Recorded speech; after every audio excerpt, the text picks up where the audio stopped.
Okay, now for the third and final example with this, we're going to talk about like a back issue. So let's just say your regular low bar squat's not tolerable.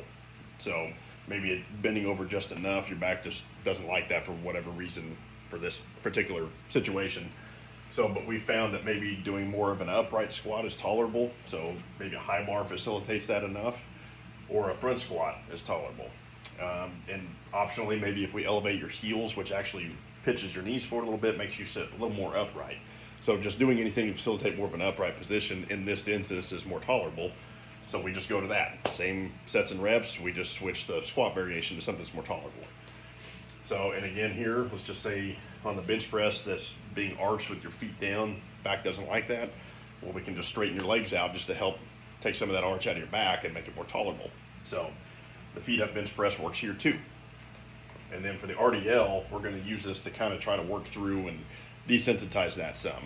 So instead of just doing regular RDLs, we're going to slow it down with that slow tempo again, doing 3 seconds down, 3 seconds up.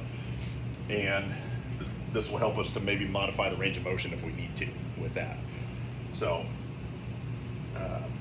then for day 2, deadlifts aren't tolerable from the floor, but we found we can kind of tolerate from blocks. So you know, it's kind of tolerable, but the heavier weight still hurts. So let's go ahead and do the 303 tempo, the slow tempo thing, just to help kind of work through that slowly and feel that out.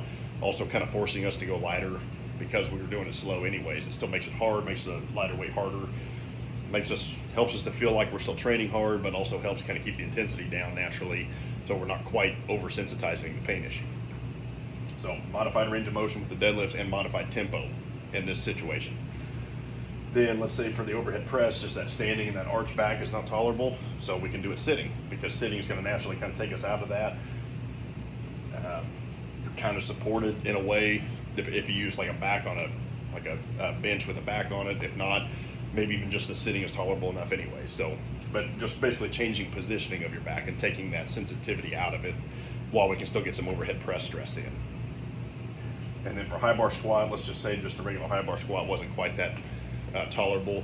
Plus maybe if we're doing a high bar squat here and we want a different squat variation, so we're not going to do high bar squat again here, we'll just go ahead and do like a split squat, lunge, sissy squat, because the point of the high bar squat is we're wanting to get a little more quad work. Well, these are different ways we can still add the quad work in, and a lot of these are inherently more challenging anyways, where we're probably not going to load our spine much if at all, since body weight may be challenging enough for you, or if not, you know, some dumbbells and stuff, probably not near the weight that you're high bar squatting. So you're still getting the stress on your quads and legs, but we're taking out some of the stress on your back and helping that to calm down some. So then day 3, then here we're going to try to work through that full range of motion squat again and try to desensitize it. So if we can, we'll try to stay with the low bar squat. If that's not tolerable, we'll go with the high bar or the front squat, but we'll try that 303 tempo and try to work through that full range of motion again with that. Then with the bench, same thing. We're regular bench press and the arch was not tolerable, so we can still do the feet up bench press, or we could just use a floor press just for another variation that just keeps us out of that arch position. So another option.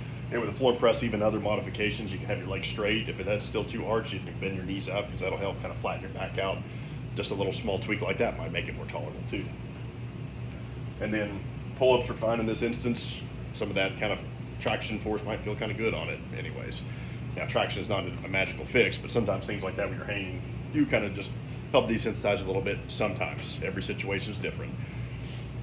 So, but that can be a great way to modify this basic template to help facilitate a back injury and help rehab it too while you're still training. And then optionally, if we decided we needed it, here's some local capacity options. So, you know, doing some back extensions, like if you have one of those Roman chairs or back extension machines. If you don't, and even that range of motion when tolerable, I mean, you could even just lay on the floor or put like a pillow or something on your hips and get real small range of motion back extensions just to work your back a little bit more if it's tolerable. Or you could do like reverse hypers if you have access to a machine like that. They're not like a magic fix, they're just another good tool if it's tolerable to work your back a little more. Not necessary, but can be a good option. Doing things like pow-off presses I think can be good, where you would have a band or use like a cable column where it's anchored to the side of you and you're pressing out this way. So the band's trying to pull you around, so that actually works your back kind of isometrically as you're doing that. Sometimes that can be a good way to get some back work in, that if moving your back is not tolerable, that's kind of more of an isometric training. So that can be good. You know, any ab work that's tolerable can be good. It's just using that area in a way that If it's tolerable, it's just more ways to stimulate that area without causing more pain. And then Jefferson curls, I think, are really good. So that may not be tolerable to start with, so it's something you can just work through in a real modified range of motion, but I think that's a great desensitizing tool where you can get to where you can tolerate flexion and bending your back, because that is part of lifting. Even when you squat, you deadlift, even if your back appears neutral, there is some bending. They have found that in research. It's unavoidable and it's actually normal.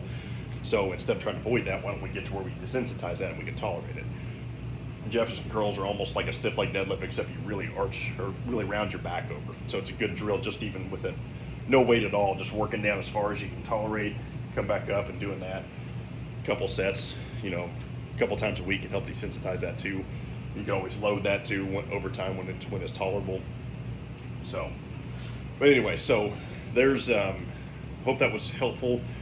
I just want to give kind of give examples of how you can take a strength training program and how that can still be used for rehab, and how it doesn't have to have any extra stuff thrown into it. Again, you can have some local capacity builders in there, but you don't have to have that stuff.